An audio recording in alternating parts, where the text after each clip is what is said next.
아버지가 비밀로 가르쳐준 이야기다. 10여 년 전 어느 밤 문득 눈을 떴는데 가위 눌린 것처럼 몸이 움직이질 않더란다. 그리고 그 위에서 누군가가 짓누르고 있는 느낌이었다나. 손에 무언가가 닿는데 차갑고 물이 뚝뚝 떨어지는 느낌이었다.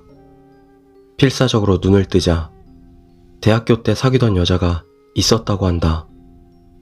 그 여자는 아버지와 헤어진 후 사고로 바다에 빠져 죽었다는 이야기를 전해 들은 터였다. 아직도 나를 원망하고 있는 건가? 라고 아버지가 생각한 순간 그 여자가 배에 손을 푹 집어넣고 마구 헤집었다. 아버지는 엄청난 고통에 깨어났다. 여자는 사라지고 격통만이 남았다. 이튿날 아침이 되어서도 아픔은 사라지질 않았다고 한다. 진통제를 먹어도 효과는 없었고, 게다가 그 다음 날도 또 그 다음 날도 여자는 나타나 뱃속에 손을 집어넣었다. 아버지는 아픔과 수면 부족으로 일도 제대로 못하고 실수 연발이었다고 한다. 결국 상사가 잔뜩 화가 나서 당장 병원 갔다 와! 라고 소리치는 바람에 마지못해 병원으로 향했다나. 아버지는 이전부터 허리 쪽이 안 좋았던 터라 일을 열심히 해 요통이 심해진 거라 여겼다. 정형외과를 찾아가자 의사 역시 요통일 거라고 진단했다. 하지만 마침 의사가 수다쟁이 할아버지였다고 한다. 아버지는 이런저런 이야기를 늘어놓다 무심코 꿈일지도 모르지만 이라며 이야기를 꺼냈다고 한다. 여자 귀신이 나와서 배를 마구 헤집어 놓은 뒤부터 통증이 심해졌단 이야기를. 그런 건 무슨 예고일 수도 있어요. 혹시 모르니까 배 쪽도 진단을 받아보세요. 의사의 말에 따르면 귀신 그 자체는 환각일 거라고 했다. 다만 그 환각은 스스로 만들어낸 것이니 자신의 배에 대한 아픔이나 불안이 무의식적인 형태로 나타났을 거라는 말이었다.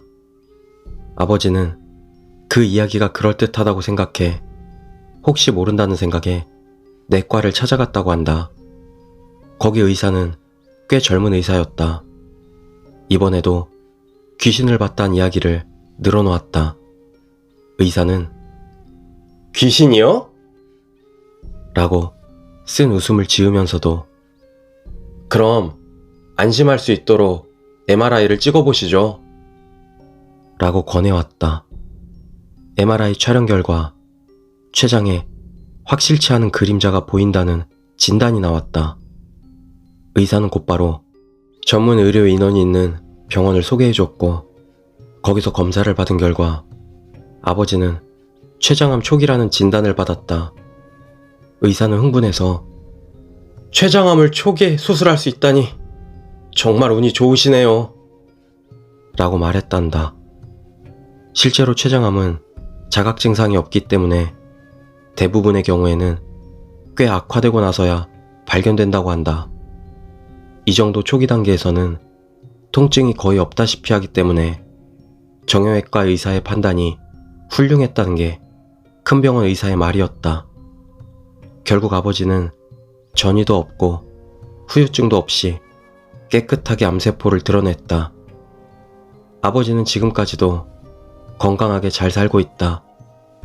그때 그 전 여자친구의 귀신이 과연 아버지의 환각이었는지 병을 가져온 것인지 병이 있다고 알려준 것인지는 아무도 모를 일이다.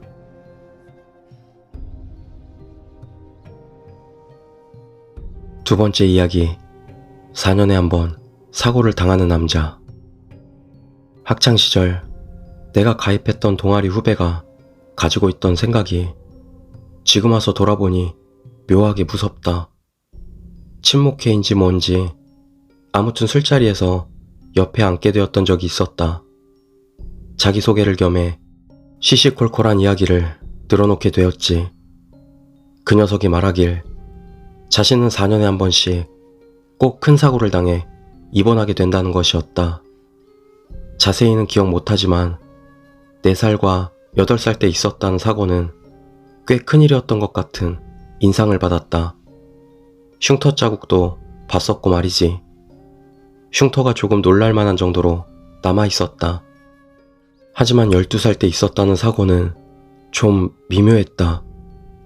만으로 12살 때 자전거를 타다 벼랑에서 떨어졌다고 했나?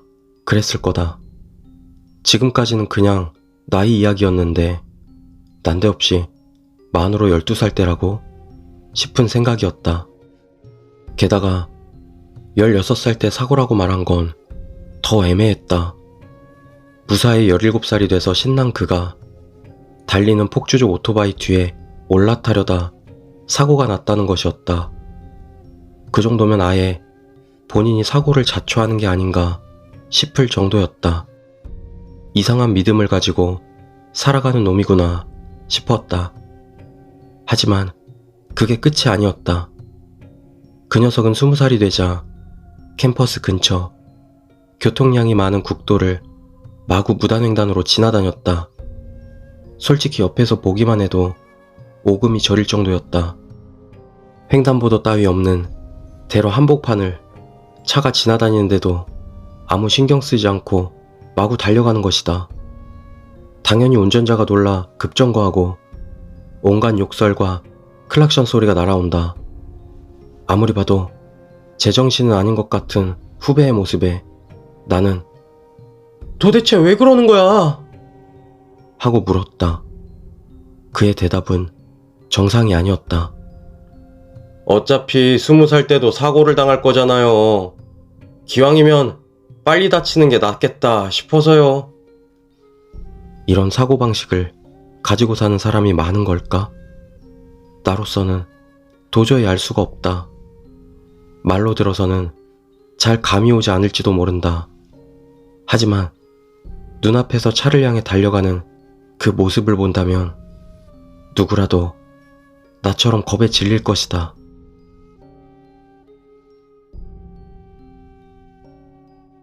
세 번째 이야기, 생물을 좋아하는 아이. 내가 외출할 때면 종종 남동생 친구가 놀러오곤 한다. 그런데 그 녀석이 왔다 가면 꼭 내 열대어 몇 마리가 사라지는 것이다.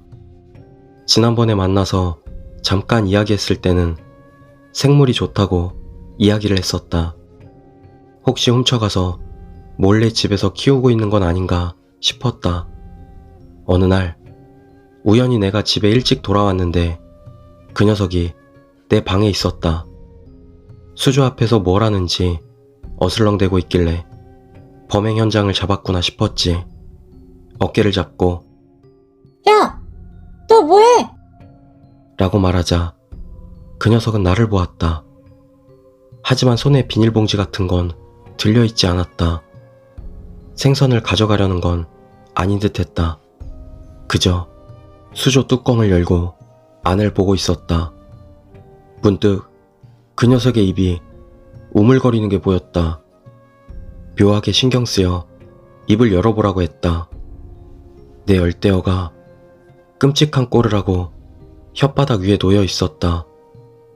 그 녀석은 내 열대어를 훔치는 게 아니라 잡아먹고 있던 것이다.